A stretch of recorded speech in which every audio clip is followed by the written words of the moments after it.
मैं लोकेश पर आपका स्वागत करता हूं आपके अपने यूट्यूब चैनल मैथवाला पर। आज की क्लास में हम स्टार्ट करने वाले हैं एप्लीकेशन ऑफ डेरिवेटिव।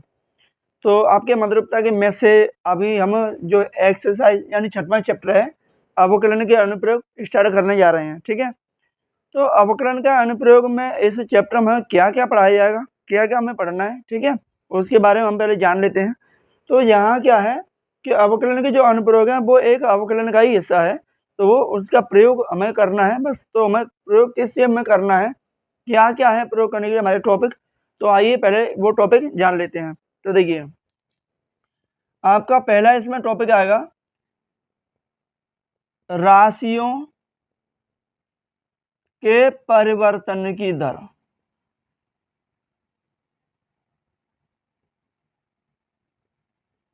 ठीक है, पहला टॉपिक आपका राशियों के परिवर्तन की दर। दूसरा टॉपिक आएगा आपका वर्धमान तथा ह्रासमान। ठीक है, दूसरा टॉपिक हमारा वर्धमान तथा ह्रासमान। और हमारे पास थर्ड टॉपिक है इसमें हमारे पास उच्चिष्ट और निम्निष्ट। ठीक है, यानी मैक्सिमा एंड मिनिमा। ठीक है, और ये है आपका rate of change of quantity, TIES quantity. ठीक है, और वर्धमान ह्रासमान को हम लिखते हैं इंक्रीज और डिस्क्रीजिंग। ठीक है, तो यहाँ इसको इंक्रीज एंड डिस्क्रीजिंग। तो ये हमारे पास इस चैप्टर में 3 टॉपिक बचे हुए हैं। इसके बाद हमारे पास 2 टॉपिक और थे, जो सन्निकट था। ठीक है, और स्पर्श रेखाएं तथा प्रवणता। तो ये 2 टॉपिक इस सिलेबस से यानी 12th के कोर्स से हटा दिया गया है। तो हमारे पास सिर्फ ओनली 6वें चैप्टर में अवकलन के अनुप्रयोग में पढ़ने के लिए राशियों के परिवर्तन की दर, वर्धमान ह्रासमान, और तीसरा टॉपिक है मैक्सिमम मिनिमम, उच्चिष्ट और निम्निष्ट। तो ये 3 टॉपिक बचे हुए हैं। तो ये 3 टॉपिक हमें बारी बारी से सीखने हैं। तो आइए स्टार्ट करते हैं आपकी राशियों के परिवर्तन की दर से। तो देखिए राशियों के परिवर्तन की दर क्या है, ठीक है, उसके बारे में जानते हैं। तो आइए स्टार्ट करते। तो ये राशियों के परिवर्तन की दर में हमें पढ़ना है। तो राशियों के परिवर्तन दर क्या है, तो आइए पहले उसका इंट्रोडक्शन लेते हैं, फिर उसके बारे में पढ़ेंगे कि क्या चीज़ है राशियों के परिवर्तन दर। पहले इसका इंट्रोडक्शन। तो राशियों के परिवर्तन दर या rate of change of quantities के बारे में हम देखते हैं। तो देखो इसका इंट्रोडक्शन है, यदि एक चर राशि बाई का टी में फलन FT दिया हुआ है ना, FT यानी फलन दिया है FT, तब समय डेल्टा टी के मान में यदि टी के मान में थोड़ा सा भी परिवर्तन होता है ना, तो यहाँ दिया हुआ है आपका कि टी के मान में थोड़ा सा भी परिवर्तन होता है, तो डेल्टा टी के मान में थोड़ा सा भी परिवर्तन होने पर बाई के संगत मान में परिवर्तन 100% होगा। ठीक है, तो परिवर्तन होता है, यानी उसको औसत दर भी बोलते हैं। जैसे हमने बाई बराबर लिखा हुआ है x, है ना, अब यहाँ हम x के सापेक्ष इसका डेरिवेटिव करते हैं। अब x से सापेक्ष कर रहे हैं तो x में कुछ न कुछ तो परिवर्तन होगा ना। अब जब x में परिवर्तन होगा तो उसके साथ में y के मान में 100% आपका परिवर्तन होगा। तो क्या होगा, dy/dx बराबर 1। ठीक है, अब यहाँ अगर हम लिखें y बराबर ओनली t, तो t स्क्वायर लिखें, तो यह t के सापेक्ष इसका डिफरेंशिएट करते हैं। t के सापेक्ष अगर डिफरेंशिएट करेंगे तो dy/dt क्या मिलेगा, 2t, t के सापेक्ष करेंगे तो। ठीक है, तो dt या डेल्टा y/डेल्टा t। तो हमें औसत पर यानी इसको औसत परिवर्तन दर भी कहते हैं। ठीक है, यानी जब सीमा डेल्टा टी का मान यानी डेल्टा टी का मान शून्य की ओर अग्रसर हो, मतलब इसका अवकलन करें फिर द्वारा अवकलन करें तो क्या होगा, यानी एक समय तो ऐसा आएगा उसका वैल्यू क्या हो जाएगी, 0 हो जाएगी। तो जब 0 की ओर अग्रसर होगा तब उसका तत्कालिक जो परिवर्तन होगा वो यानी तत्कालिक परिवर्तन जो दर टी के सापेक्ष होगी वो होगी आपकी limit delta 2 tense to 0 dy/dt बराबर dy/dt। यानी जब तक परिवर्तन होगा वो हमारा डेल्टा परिवर्तन होने से पहले हमारा पास जो वैल्यू है कि डेल्टा टी का मान जब शून्य की ओर जाएगा तो डेल्टा टी है ना, जब उसकी शून्य की ओर जाएगा तो उसकी जो परिवर्तन होगा वो डेल्टा y/डेल्टा टी इक्वल टू dy/dt हो जाएगा। स्पष्ट है, इसमें आपको समझ में कम आ रहा होगा, लेकिन देखिए समझिए कि स्पष्ट ये है कि किसी चर राशि का किसी चर की दूसरे चर के सापेक्ष परिवर्तन दर यानी प्रथम चर का दूसरे चर के सापेक्ष अवकलन कहलाता है। यानी किसी चर की दूसरे चर के सापेक्ष परिवर्तन दर यानी प्रथम का दूसरे के सापेक्ष अवकलन कहलाता है। जैसे यहाँ बायरा x तो x के सापेक्ष परिवर्तन होगा तो y का भी परिवर्तन होगा, तो y का परिवर्तन क्या होगा dy/dx। t का परिवर्तन t के सापेक्ष क्या होगा dy/dt, y में भी होगा, t तो हो ही रहा है, x का भी हो रहा है तो परिवर्तन y का भी होगा। ठीक है, तो देखिए इसमें देखते हैं कि इसमें और क्या चीज़ आपको पढ़ाई जाएगी, तो आप ये से नोट कर सकते हो, आपके लिए एक मेन पॉइंट है ये, तो आप लिख सकते हो इसको। ठीक है, आप स्क्रीनशॉट लेना चाहें तो स्क्रीनशॉट भी ले सकते हैं इसका। ठीक है, तो बात करते हैं इसमें कि हमें राशियों के परिवर्तन में और क्या पढ़ाया जाएगा। तो इसमें राशियों का जो परिवर्तन की दर है, यहाँ 12th क्लास के मैथ में हमें 2 चीज़ें पढ़ाई जाएंगी। पूरे क्वेश्चन हमारे 2 ही के ऊपर डिपेंड है। एक तो है आपके कि बढ़ने की दर,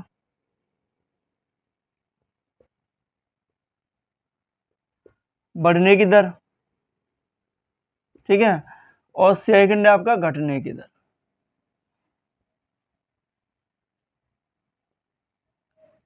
ये 2 के ऊपर ही डिपेंड है हमारी पहली 6.1 एक्सरसाइज राशियों के परिवर्तन की दर। ठीक है, तो हम यहाँ नोट करते हैं मैंने इसमें नोट। तो देखो नोट में क्या करते हैं कि हमें किसी का परिवर्तन किसी के सापेक्ष करना है। तो जैसे परिवर्तन तो अभी हमने किया x का सापेक्ष y का परिवर्तन dy/dx होगा। बस इसमें और क्या पढ़ाया जाएगा हमें, तो और पढ़ाया जाएगा कि एक तो कोई भी चीज़ बढ़ रही है, कंटिन्यूस चल रही है ना, तो चलेगी, यानी किसी भी चीज़ में किसी में भी परिवर्तन जो होगा वो काय के सापेक्ष होगा, समय के सापेक्ष होगा। ठीक है, तो यहाँ समय पर विशेष ध्यान देना है हमें। तो हमारे पास नोट में यह है कि जैसे किसी आयत का क्षेत्रफल आपका x सेंटीमीटर स्क्वायर प्रति सेकंड की दर से बढ़ रहा है मतलब काम जो है वो कंटिन्यूस हो रहा है ना। तो जो कंटिन्यूस हो रहा है उसको हमें वैसे ध्यान देना पड़ेगा कि यहाँ किसी आयत का क्षेत्रफल x सेंटीमीटर स्क्वायर प्रति सेकंड दर से बढ़ रहा है। अब बढ़ रहा है तो जो काम कंटिन्यूस होगा इस एक्सरसाइज में उसका डेरिवेटिव पहले तो हो चुका है, बस आपको ध्यान रखना है। यहाँ dt यानी सेंटीमीटर स्क्वायर प्रति सेकंड काय के सापेक्ष, समय के सापेक्ष। तो ये क्या दिया हुआ हमारा dA/dt बराबर x सेंटीमीटर स्क्वायर प्रति सेकंड। बढ़ रहा है ना, काम कंटिन्यूस जो चल रहा है वो अवकलन होके आया है। ठीक है, अब दूसरा है कि इसी को ले लेते हैं, आयत का क्षेत्रफल x सेंटीमीटर स्क्वायर प्रति सेकंड की दर से घट रहा है। वहाँ बढ़ रहा है, यहाँ घट रहा है, काम दोनों कंटिन्यूस ही चल रहे हैं ना, रुक नहीं रहा। ऐसा नहीं कि घट चुका है या घटेगा, बस घट रहा है, यहाँ बढ़ रहा है। तो इसे क्या लिखोगे आप, इसका भी यही टॉपिक है। तो dA/dt इक्वल टू लिखोगे -x सेंटीमीटर स्क्वायर प्रति सेकंड। अब जो घटेगा वो माइनस में लिखा जाएगा, जो बढ़ेगा वो प्लस में लिखा जाएगा। ठीक है, तो इस तरीके का टॉपिक है हमारे पूरे एक्सरसाइज में। तो यही है, इसमें बढ़ने की दर और घटने की दर ही पूछी जाएगी, वही टॉपिक है हमारे इसमें। तो आइए कुछ इसके लिए हमारे पास जो हम मेंसुरेशन पढ़ के आए हैं, हाई स्कूल में भी मेंसुरेशन पढ़ा था, कक्षा 8 से पढ़ के आ रहे हैं। तो उसमें घन, घनाभ, बेलन, शंकु, वर्ग, आयत, ठीक है, ये पढ़ते हुए आ रहे हैं। तो इनके कुछ फॉर्मूला हैं जो हम इसमें यूज करने वाले हैं। तो वो पहले फॉर्मूला इसमें लगा देते हैं और फिर एक्सरसाइज का कुछ एग्जाम्पल कराते हैं, उसके बाद में एक्सरसाइज के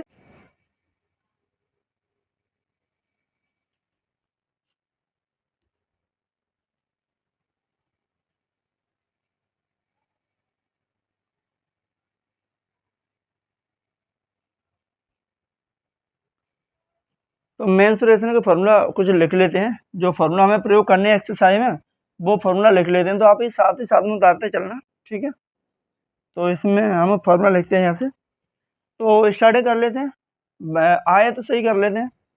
तो यहाँ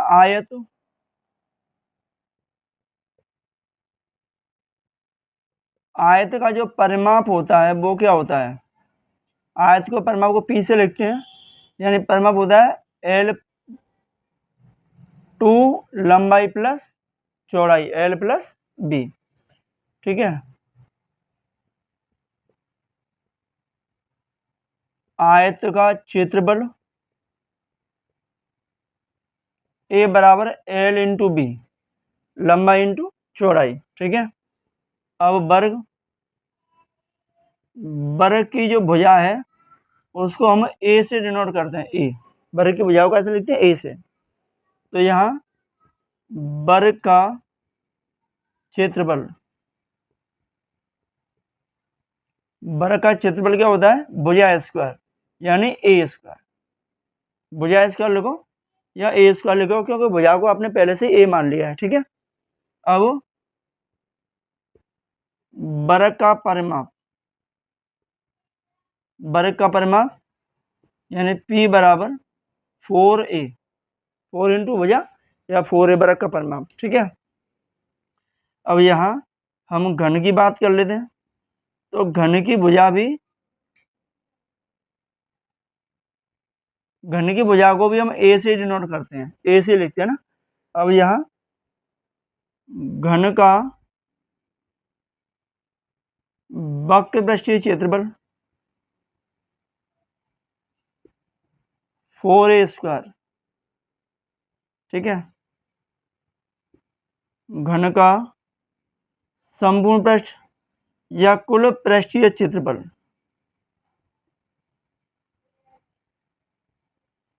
ये होता है 6A स्क्वायर, घन का कुल पृष्ठीय क्षेत्रफल। ठीक है, घन का आयतन, आयतन को V से लिखा जाता है। तो घन का आयतन A क्यू या भुजा क्यू। ठीक है, घन का हो गया, घनाभ लिख देते हैं, घनाभ का आयतन L into B into H, लंबाई इंटू चौड़ाई इंटू ऊंचाई। इनके बारे में आपको पहले पढ़ चुके हैं ना, इसलिए आपको घन घनाभ के बारे में पढ़ाया नहीं है, क्योंकि आप शुरू से पढ़ के आ रहे हो। 8 कक्षा 8 से 8th क्लास से घन घनाभ वर्ग आयत सब पढ़ते हुए आ रहे हैं। ठीक है, यहाँ अब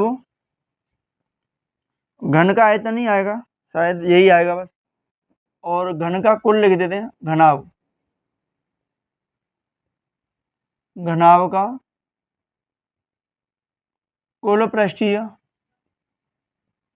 क्षेत्रफल, यानी इसको एस से डिनोट करते हैं। घन के कुल पृष्ठीय क्षेत्रफल को एस से डिनोट करोगे तो यह मिलेगा 2 ब्रैकेट में LB plus BH plus HH, लंबाई चौड़ाई प्लस चौड़ाई ऊंचाई प्लस ऊंचाई इंटू चौड़ाई। अब यहाँ शंकु का वक्र पृष्ठीय क्षेत्रफल,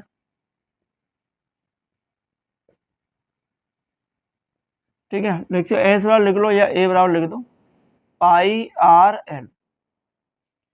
और शंकु का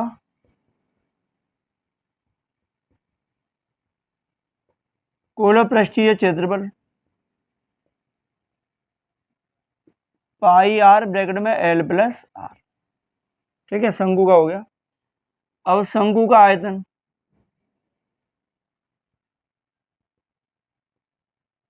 शंकु का आयतन यानी V बराबर 1/3 पाई आर स्क्वायर एच, शंकु का आयतन। ठीक है, तो अब और तो ऐसे फॉर्मूला तो बहुत हैं, लेकिन इतना फॉर्मूला लगेगा नहीं, जितनी जरूरत है उतने लिख लेते हैं। बाकी शंकु का हो गया। अब गोल वृत्त का लिख लेते हैं। तो यहाँ वृत्त की त्रिज्या बराबर आर, और इसका जो व्यास होता है उसे लिखते हैं डी से। ठीक है, यहाँ वृत्त की परिधि, परिधि को सी से लिखते हैं, और ये होगी 2 पाई आर, वृत्त की परिधि 2 पाई आर। वृत्त का क्षेत्रफल यानी ए बराबर पाई आर स्क्वायर। ठीक है, वर्ग का। यहाँ गोले, गोले का पृष्ठीय क्षेत्रफल,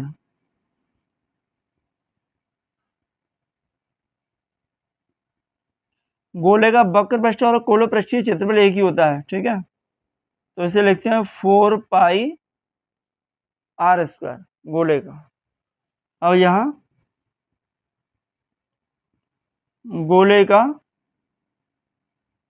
आयतन होता है 4/3 पाई आर क्यूब, गोले का आयतन। ठीक है, अब यहाँ बेलन का लिख देते हैं। बेलन का आयतन पाई आर स्क्वायर एच, बेलन का आयतन हो गया पाई आर स्क्वायर एच। बेलन का कुल पृष्ठीय क्षेत्रफल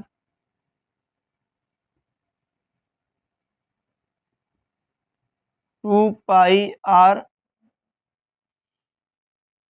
ब्रैकेट में एच प्लस आर। ठीक है, बेलन का कुल पृष्ठीय क्षेत्रफल होता है 2 पाई आर ब्रैकेट में एच प्लस आर, और वक्र पृष्ठ होता है 2 पाई आर एच। तो ये फार्मूले हैं, आप नोट कर लें। और इसमें कोई क्वेश्चन अगर फार्मूला कोई रह गया होगा तो जो क्वेश्चन आएगा उसमें लिखा दिया है, ये वाला क्वेश्चन में है, ये आप लिख लो। ठीक है, तो ये है आपके मेंसुरेशन के इस एक्सरसाइज में आने वाले फार्मूला प्रयोग में। ये फार्मूला हमारे मैक्सिमम मिनिमम में भी यूज होंगे कुछ फार्मूले इसमें से, तो आप इनको पहले याद कर लेना। ठीक है, याद करोगे तो सवाल क्वेश्चन समझ में आ जाएंगे, बढ़िया तरीके से समझ में आ जाएंगे, क्योंकि शायद भूल गए होंगे। ठीक है, तो इन्हें नोट कर लें या फिर स्क्रीनशॉट लीजिए। फिर क्वेश्चन नंबर 1 से स्टार्ट कराते हैं, उदाहरण नंबर कराते हैं, पहले एग्जाम्पल करा देंगे इसके, तो इन्हें नोट कर लें।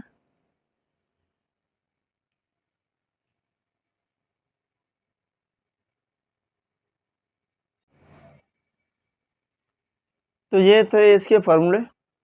अब हम एक्सरसाइज से जो एग्जाम्पल है उनको कराने स्टार्ट करते हैं। ठीक है, तो ये एग्जाम्पल स्टार्ट करते हैं, इसको रफ कर देते हैं। पहला जो हमारे पास उदाहरण दिया हुआ है वो क्या है, तो एग्जाम्पल्स को भी हमें सॉल्व करना चाहिए, क्योंकि बहुत से क्वेश्चन है जो एग्जाम्पल से ही फंसते हैं हमारे। ठीक है, एग्जाम में, तो एग्जाम्पल को सॉल्व करना बहुत ज़रूरी है। ठीक है, तो एक्सरसाइज आपकी 6.1 स्टार्ट होती है, 6A, मतलब से 6A का पहला एग्जाम्पल है। तो स्क्रीन पर क्वेश्चन दिखाई देगा आपको कि वृत्त के क्षेत्रफल के परिवर्तनीय दर ज्ञात कीजिए, यानी वृत्त के क्षेत्रफल के परिवर्तनीय दर, इसकी त्रिज्या r के सापेक्ष ज्ञात कीजिए, जबकि r बराबर दिया हुआ है 5 सेंटीमीटर। तो देखिए पहले क्वेश्चन में आपको दिया है कि वृत्त की त्रिज्या, वृत्त की जो त्रिज्या है वो आपकी दी हुई है कितनी, 5 सेंटीमीटर, 5 सेंटीमीटर है। तो इसके क्षेत्रफल के परिवर्तन की दर आपको कहेंगे r के सापेक्ष निकालनी है। तो यहाँ बहुत इजी क्वेश्चन है, तो आप क्या लिखोगे, पहले वृत्त का क्षेत्रफल यानी a बराबर पाई आर स्क्वायर। अब r के सापेक्ष इसको आपका अवकलन करना है, तो उसमें बोला है, जब क्वेश्चन में बोले r के सापेक्ष, y के सापेक्ष, टी के सापेक्ष, तब तो आपको वही काम करना है जो उसमें बोल रहा है। अगर कुछ नहीं कहता तो जो अवकलन करना है वो टी के सापेक्ष करना है, क्योंकि जब भी परिवर्तन होगा किसी भी वस्तु में, किसी भी क्षण जो भी परिवर्तन होगा वो समय के सापेक्ष ही होगा। यहाँ इसका differentiate D W R to R के सापेक्ष करते हैं तो ये मिलेगा D A upon D R बराबर पाई आर स्क्वायर का मिलेगा 2r, तो मिल जाएगा 2 पाई आर, यानी आर स्क्वायर का 2r मिलेगा। एक्स बार एन का जो अवकलन आपको फॉर्मूला लगाया वही। अब आप पाई यानी आर की वैल्यू क्या रखोगे, 5 रखोगे, तो D A upon D T D R sorry, तो 2 पाई इंटू 5, तो मल्टीप्लाई करोगे तो क्या मिलेगा, D A upon D R बराबर 10 पाई सेंटीमीटर स्क्वायर प्रति सेंटीमीटर। अब सेंटीमीटर स्क्वायर तो क्षेत्रफल का हो गया, क्योंकि क्षेत्रफल का में आता है वर्ग सेंटीमीटर, मीटर स्क्वायर या जो भी है, तो यहाँ सेंटीमीटर स्क्वायर और प्रति सेंटीमीटर किसका, आर का, क्योंकि आपके यहाँ त्रिज्या जो दिया वो आर सेंटीमीटर में है। अब आपका आंसर ये हो गया, पाई की वैल्यू रखें। यदि आपका आंसर ये नहीं आता तो पाई की वैल्यू आप पुट कर सकते हो, यहाँ ये भी छोड़ सकते हो, D A upon D R बराबर 10 इंटू ये मिलेगा 22/7, तो D A upon D T equal to क्या मिलेगा 220/7 सेंटीमीटर स्क्वायर प्रति सेंटीमीटर। आप इतना आंसर छोड़ दो तब भी क्लियर है, या इतना करना चाहो तो ये भी क्लियर है, ठीक है। तो ये आपका एग्जाम्पल नंबर 1 है, नोट करिए। और दूसरा एग्जाम्पल कराते हैं, बहुत ईजी है, कोई दिक्कत आने वाली नहीं है बिल्कुल भी, 1% कोई दिक्कत नहीं आएगी, बहुत सिंपल है, बस समझिए आप, ठीक है। तो ये हो गया आपका पहला क्वेश्चन। दूसरा क्वेश्चन क्या है, दूसरा है एक घन की भुजा 4 सेंटीमीटर प्रति सेकंड की दर से बढ़ती है ना। अब देखिए यहाँ क्वेश्चन नंबर 2 में वही टॉपिक आ गया कि एक घन की भुजा 4 सेंटीमीटर प्रति सेकंड की दर से बढ़ रही है। अब 4 सेंटीमीटर प्रति सेकंड की दर से बढ़ रही है, मतलब जो काम क्या है, कंटिन्यूस चल रहा है ना, दर है वो बढ़ रही है, तो क्या हुआ, अवकलन हो क्या आया है, क्या लिखेंगे, D A upon D T equal to 4 centimetre प्रति सेकंड, ठीक है। इसके बाद इसके आयतन में वृद्धि की दर ज्ञात करनी है, जबकि घन की भुजा यानी ए इक्वल टू 5 सेंटीमीटर है, ये दिया हुआ है, तो हमें घन के आयतन के परिवर्तन की दर निकालनी है। तो घन का आयतन लिखिए, घन का आयतन यानी V बराबर ए क्यू। अब इसका जो डिफरेंशिएट करेंगे वो किसके सापेक्ष होगा, टी के सापेक्ष होगा, तो यहाँ D W R to T, तो V का मिलेगा D B upon D T, और ए क्यू का मिलेगा 3a स्क्वायर, और ए का मिलेगा D A upon D T, क्योंकि यहाँ जो भुजा बढ़ रही है वो समय के सापेक्ष बढ़ रही है, तो आयतन भी समय के सापेक्ष ही बढ़ेगा, ठीक है। तो यहाँ D B upon D T equal to 3, A की वैल्यू 5 है, into D upon D T की वैल्यू कितनी है 4, तो D B upon D T equal to मिलेगा 325 इंटू 4, तो हमें D B upon D T बराबर मिलेगा 300 सेंटीमीटर क्यूब प्रति सेकंड, ठीक है। मल्टीप्लाई करें तो 300 सेंटीमीटर क्यूब प्रति सेकंड, तो यहाँ घन का आयतन 300 सेंटीमीटर क्यूब प्रति सेकंड की दर से बढ़ रहा है, सेंटीमीटर क्यूब प्रति सेकंड की दर से बढ़ रहा है, तो आपको आंसर ऐसे लिखना है।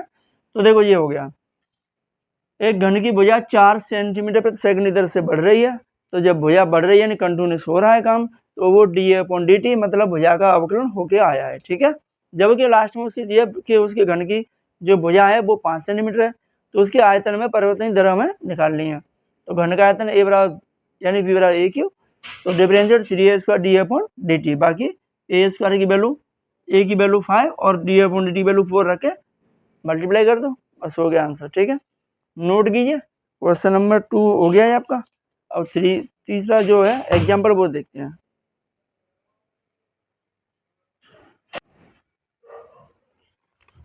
क्वेश्चन एग्जाम्पल नंबर जो 3 है, उदाहरण नंबर 3 को देखते हैं। उदाहरण नंबर 3 में दिया हुआ है, एक शांत झील में पत्थर डाला जाता है। एक शांत झील में पत्थर डाला जाता है तो वहाँ उत्पन्न वृत्ताकार तरंग 4 सेंटीमीटर प्रति सेकंड की दर से बढ़ रही है। यानी वृत्ताकार तरंग 4 सेंटीमीटर प्रति सेकंड की दर से बढ़ रही है। तो यहाँ लिखेंगे कि वृत्ताकार तरंगें 4 सेंटीमीटर प्रति सेकंड की दर से बढ़ रही है। अब तरंग बढ़ रही है यानी वृत्ताकार तरंग है तो त्रिज्या के साथ त्रिज्या ही होगी ना, आर त्रिज्या, और समय के सापेक्ष बढ़ रही है। तो क्या लिखोगे, dr/dt = 4 सेंटीमीटर प्रति सेकंड। अब क्या पूछ रहा है क्वेश्चन में, तो इनके क्षेत्रफल में वृद्धि की दर ज्ञात करनी है, यानी क्षेत्रफल के परिवर्तन की दर ज्ञात करनी है, जबकि तरंग की त्रिज्या दी है 10 सेंटीमीटर। तो यहाँ वृत्ताकार तरंग की त्रिज्या r बराबर दिया है 10 सेंटीमीटर। तो हमें तरंग के क्षेत्रफल के परिवर्तन की दर निकालनी है कि क्षेत्र यानी तरंग का क्षेत्रफल किस दर से बढ़ रहा है। तो यहाँ वृत्ताकार तरंग का क्षेत्रफल क्या, a बराबर πr² तरंग कैसी है, वृत्ताकार, तो वृत्त का ही क्षेत्रफल लगेगा। इसका डिफरेंशिएट करो dw/r2 t के सापेक्ष, तो dA/dt = ये मिलेगा 2πr और r का डिफरेंशिएट मिलेगा dr/dt, ये मिलेगा। ठीक है, तो आपको क्या करना है, बस इसकी वैल्यू रख दीजिए और पाई की वैल्यू रखो या मत रखो कोई फर्क नहीं पड़ेगा। तो dA/dt = 2πr की वैल्यू आपकी 10 और इसकी वैल्यू कितनी है 4। तो यहाँ dA/dt बराबर कितना मिलेगा 80 पाई सेंटीमीटर स्क्वायर प्रति सेकंड। तो यहाँ क्या लिखोगे, यहाँ लिख सकते हो कि वृत्ताकार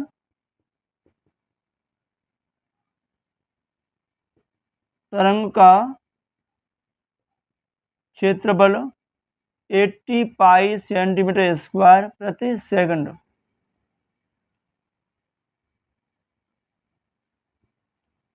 की दर से बढ़ रहा है। ठीक है, आंसर आपको ऐसे लिख के देना हर एक का, बस ध्यान रखना।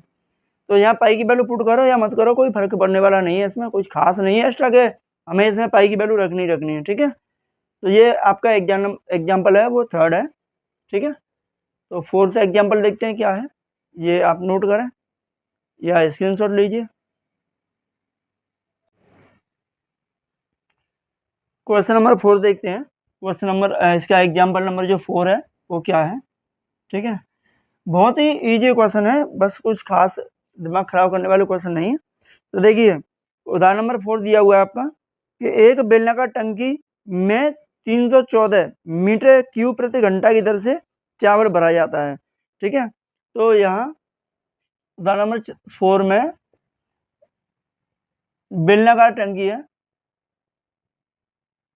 बेलनाकार टंकी में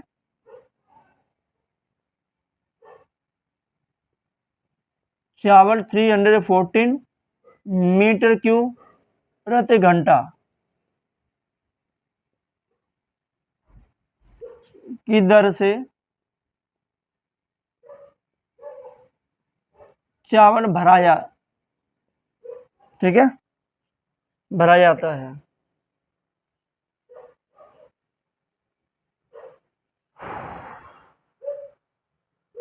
जाता है ना,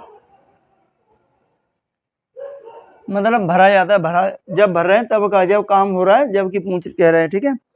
तो टंकी में चावल की ऊंचाई की वृद्धि की दर ज्ञात करनी है, ठीक है।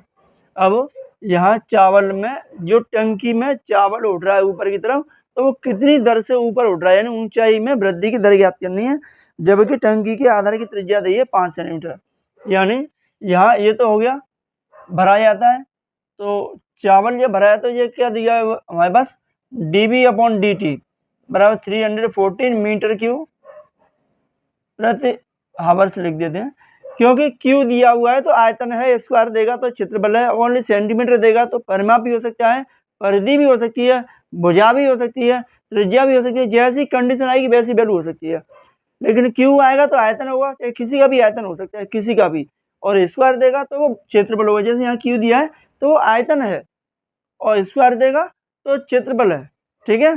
तो यहाँ उस टंकी यानी बेलनाकार टंकी की त्रिज्या r बराबर 5 सेंटीमीटर दिया हुआ है, तो लगाना है बेलन के आधार, यानी बेलन की टंकी का आयतन। तो यहाँ बेलनाकार टंकी का आयतन V बराबर πr²h, πr²h। तो इसे सॉल्व करते हैं, तो क्या डिफरेंशिएट कीजिए, पहले इसका डिफरेंशिएट नहीं करना है, इसका पहले हमें पहले इसमें r की वैल्यू पुट करनी है, क्योंकि r की वैल्यू पुट नहीं करोगे तो फिर कंडीशन खराब हो जाएगी, क्योंकि r का भी जो अवकलन है वो भी हो जाएगा, ठीक है। तो हमें r का अवकलन नहीं करना है, ठीक है। तो हमें r का अवकलन नहीं करना, तो r के जगह आप क्या रखोगे, पहले 5 रखोगे यहाँ, तो v इक्वल टू पाई, यहाँ r की वैल्यू 5 का स्क्वायर इंटू h, तो v बराबर इसका मिलेगा 25 पाई h। अब करना है इसका डिफरेंशिएट, तो dw/t के सापेक्ष, तो v का मिलेगा हमें dB/dt, और 25 पाई इसका मिलेगा dH/dt, h का मिलेगा dH/dt। अब यहाँ इसकी वैल्यू ये पुट करेंगे, तो 314 इक्वल टू 25 पाई और dH/dt। अब क्या करना है, इसे अपॉन में भेजेंगे, तो यहाँ मिलेगा हमें dH/dt इक्वल टू, ये 25 पाई इसके अपॉन में आएगा, तो 314/25 इंटू पाई की वैल्यू 3.14 पुट कर दीजिए, ठीक है। अब यहाँ इसे और सॉल्व कर लेते हैं, तो dH/dt इक्वल टू ये मिलेगा 314 इंटू 100 अपॉन 25 इंटू 320, यानी 14 पॉइंट हटाया तो ऊपर 100 का मल्टीप्लाई कर दिया, इससे ये कैंसिल, इससे कैंसिल 4 बार, तो dH/dt इक्वल टू आ गया 4 मीटर प्रति घंटा। तो टंकी में चावल की वृद्धि की जो दर है वो 4 मीटर प्रति हावर्स है, ठीक है। तो आप उसे हिंदी में लिख दीजिए कि टंकी में चावल की जो ऊंचाई वृद्धि की दर हो रही है वो 4 मीटर प्रति हावर्स की हो रही है, ठीक है। तो ये आपका क्वेश्चन नंबर 4 एग्जाम्पल है, नोट करें, 5 वाला कराते हैं। तो समझ में आ रहे होंगे क्वेश्चन, कुछ खास क्वेश्चन नहीं है, सिंपल ही क्वेश्चन है आपके।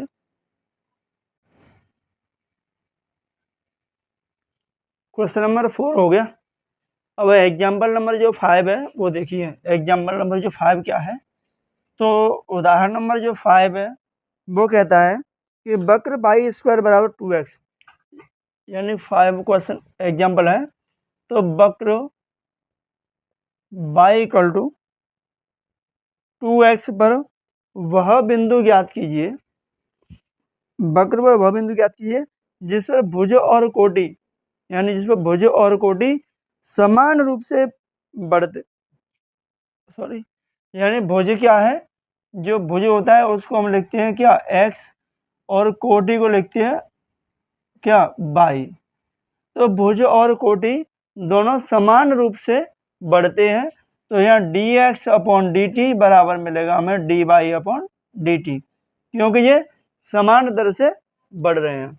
तो यहाँ इसका डिफरेंशिएट कीजिए dw/t, तो y का मिलेगा हमें dy/dt, और 2x का मिलेगा dx/dt, ठीक है।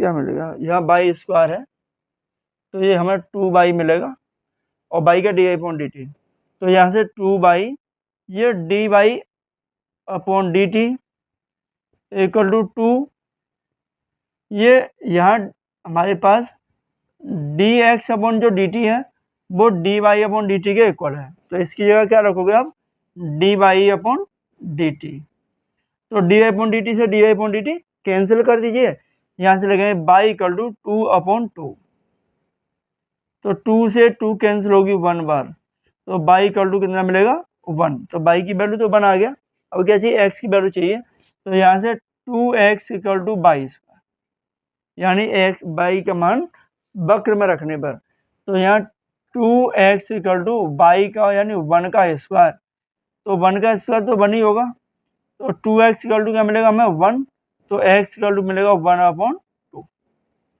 तो हमें बिंदु चाहिए ना, तो क्या है बिंदु, जो वक्र पर जो बिंदु ज्ञात करना था वो बिंदु है आपका x को बाई, मतलब 1/2, 1, x की वैल्यू 1/2 और बाई की वैल्यू 1, तो ये हमारा बिंदु हमें निकालना था, तो ये बिंदु आपका वक्र पर, ठीक है, ये निकालना था, तो ये हो गया क्वेश्चन।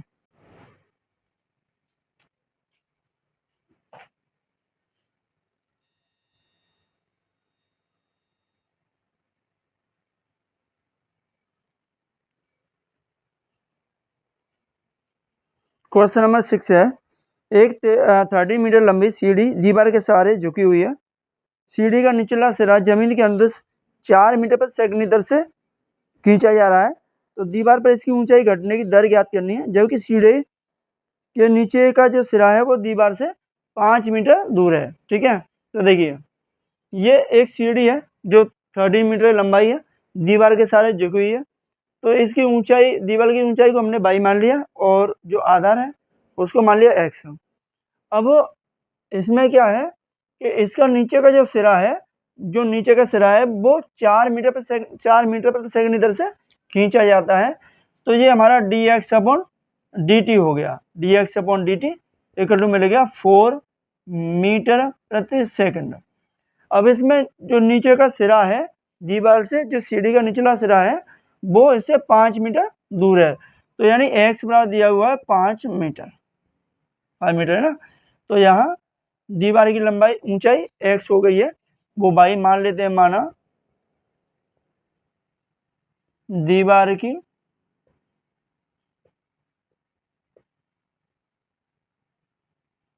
ऊंचाई बराबर 22 मीटर और ये एक्स 5 मीटर दिया हुआ है, तो यहाँ से हम पाइथागोरस प्रमेय का प्रयोग करेंगे, पाइथागोरस प्रमेय, क्योंकि इसमें और तो कोई फॉर्मूला दिखाई दे नहीं रहा कि कौन सा फॉर्मूला लगाना है, तो आप लगाइए, क्या लगाओगे, X square plus Y square equal to 13 का स्क्वायर, तो यहाँ से बाई स्क्वायर इक्वल टू लिखोगे 13 का स्क्वायर माइनस एक्स स्क्वायर, तो बाई इक्वल टू रूट में इसका स्क्वायर हो गया 169 माइनस एक्स स्क्वायर, इसका डिफरेंशिएट करो टी के सापेक्ष, D W R to T, तो इसका मिलेगा हमें D Y upon D T, यहाँ लगाओगे आप पहले रूट एक्स का, तो 1/2 रूट में 169 माइनस एक्स स्क्वायर, अलग से करोगे 169 माइनस एक्स स्क्वायर का, ठीक है, क्या मिलेगा, D Y upon D T equal to 1/2 root में 169 माइनस एक्स स्क्वायर, और यहाँ x इसका 0, इसका मिलेगा हमें जो डिफरेंशियल माइनस के 2x और x का D x upon D T, 2 से 2 कैंसिल कर दीजिए और x की वैल्यू पुट करो, D Y upon D T equal to minus के x की वैल्यू कितनी है 5 into D x upon D T value 4 और यहाँ रूट में 169 माइनस एक्स की वैल्यू 5 और 5 का स्क्वायर कितना होगा 25, तो D Y upon D T equal to मिलेगा माइनस के 5 इंटू 4 अपॉन 144, तो यहाँ D Y upon D T equal to मिलेगा माइनस के 5 इंटू 4 अपॉन 12, है ना, तो इससे कैंसिल 3/1, तो D Y upon D T equal to मिलेगा माइनस के 5/3 मीटर प्रति सेकंड। तो यहाँ दीवार की ऊंचाई 5/3 मीटर प्रति सेकंड की दर से घट रही है। ठीक है, ये आपका 16 क्वेश्चन यानी 6 क्वेश्चन का सॉल्यूशन हो गया, ये एग्जाम्पल 6। तो इसे नोट करें, फिर इसका लास्ट एग्जाम्पल देखते हैं क्या है, उसके बाद एक्सरसाइज। आपका एग्जाम्पल नंबर 7 है। 1.7 मीटर ऊंचे के एक व्यक्ति 5 मीटर ऊंचे लैंप पोस्ट से 6.6 मीटर प्रति मिनट की चाल से चलता है। मीटर प्रति मिनट की चाल से चलता है, मिनट की चाल से चलता है। तो उसकी छाया की लंबाई में वृद्धि की दर ज्ञात कीजिए। मतलब है कि ए बी जो है वो एक लैंप पोस्ट है ना। तो इससे जो यानी जो व्यक्ति है सी ई वो इससे दूर चलता है, तो दूर चलेगा तो ये छाया की लंबाई क्या होगी, बढ़ती जाएगी। आप समझोगे लाइट से आप थोड़ा सा आगे जाओगे तो आपकी छाया क्या होगी, छाया की लंबाई बहुत ज़्यादा बढ़ती चली जाएगी धीरे धीरे। तो लैंप पोस्ट की जो ऊंचाई है वो 5 मीटर है आपकी, और एक व्यक्ति जो सी ई है यानी अब इसकी दोनों की छाया का सेम जो मिल रहा है, यानी इसकी छाया और इसकी छाया का एक मेन पॉइंट है, वहाँ तक जहाँ तक दोनों की छाया जा रही है वो हमने अभी थीटा मान लिया है जहाँ तक है। लेकिन जैसे ही ये आगे बढ़ेगा तो इसकी छाया भी आगे बढ़ेगी। तो छाया की लंबाई किस दर से बढ़ रही है हमें निकालना है। तो ये चलता है यहाँ से। तो क्या करना है आपको कि हमें जो 6.6 मीटर प्रति मिनट की चाल से चल रहा है वो यहाँ से इधर चल रहा है, यानी हमें ये चल रहा है कि dy/dt बराबर 6.6 सेंटीमीटर प्रति मिनट, मीटर प्रति मिनट। ठीक है, आइए तो दोनों ट्रायंगल को अलग अलग सॉल्व करते हैं। तो यहाँ लेते हैं ट्रायंगल DCE में, DC में ये लंब हो गया और ये आधार। लंब बटे आधार क्या होता है, tan थीटा। तो यहाँ tan थीटा बराबर लंब CE बटे आधार DC। ठीक है, इसे हम इक्वेशन नंबर फर्स्ट मान लेते हैं। अब ट्रायंगल लेते हैं, अभी इसी की वैल्यू रख लेते हैं यहाँ से थोड़ा सा।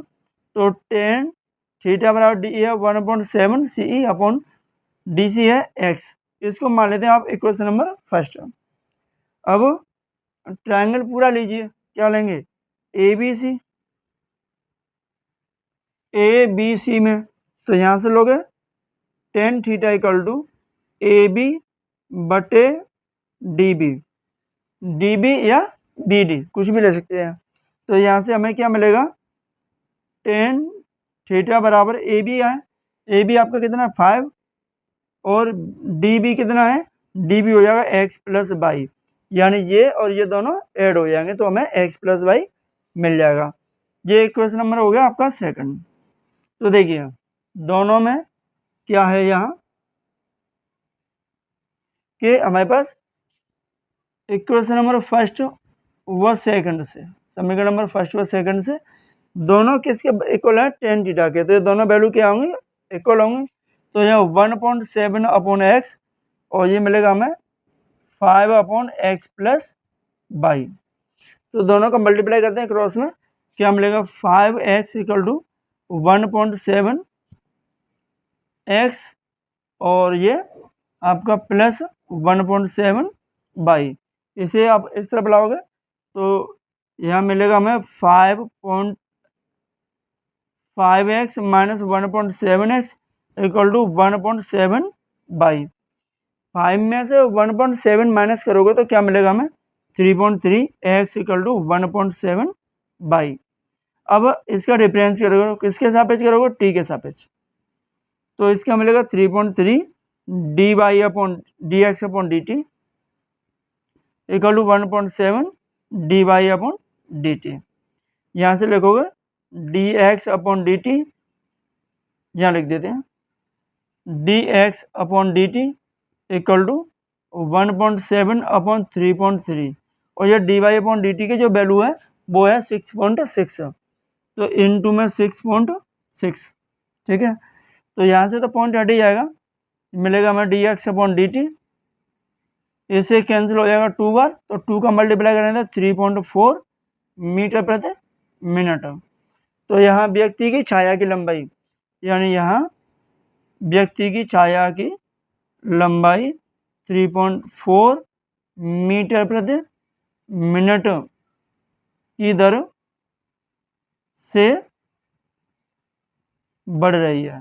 ठीक है, तो ये आपके 7 एग्जाम्पल थे 6A एक्सरसाइज के। तो बस आज की क्लास में स्टूडेंट इतना ही। अगर वीडियो आपको अच्छा लगा तो लाइक और शेयर करना ना भूलें, चैनल को सब्सक्राइब जरूर करें। तो ये थे, और अगली क्लास में हम 6A एक्सरसाइज से स्टार्ट करेंगे क्वेश्चन। तो बस thank you student, thanks for watching, share to video और फ्रेंड।